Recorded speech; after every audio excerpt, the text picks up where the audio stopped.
भोला जी हमें बड़ा दानी पूजना करे गौरा रानी। भोला जी हमें बड़ा दानी पूजना करे गौरा रानी। पहिला पूजना करियो जटवा के करी ह, पहिला पूजना तू जटवा के करी ह।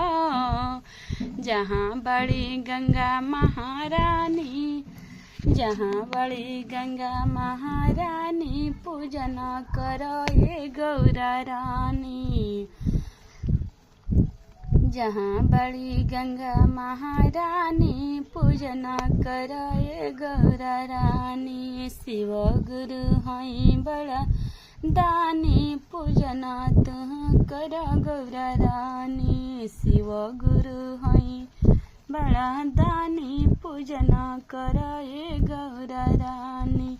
दूसरा पूजना तू लीलरा के करी हो, दूसरा पूजना तू लीलरा के करी हो। जहाँ बड़े चंदा महारानी पूजना कर गौरा रानी। जहाँ बड़ी चंदा महारानी पूजना कर गौरा रानी।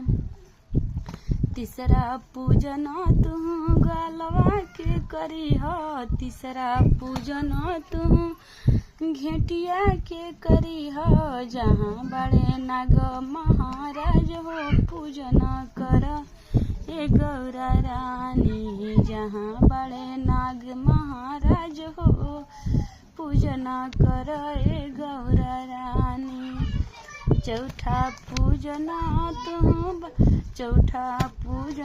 तू शिव गुरु के करी हो, चौथा पूजना तू शिव गुरु के करी हो।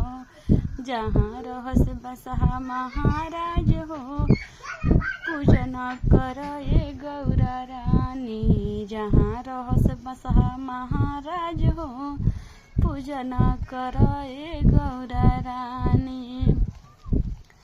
पांचवा पूजना उनका हथवा के करी हो, पांचवा पूजना उनका हथवा के करी हो। जहाँ बजे डमरुआ दिन रात हो पूजना कर गौरा रानी।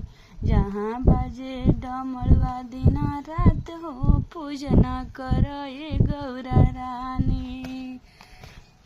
शिव गुरु हमें बड़ा दानी पूजना कर गौरा रानी। शिव गुरु हमें बड़ा दानी पूजना कर गौरा रानी।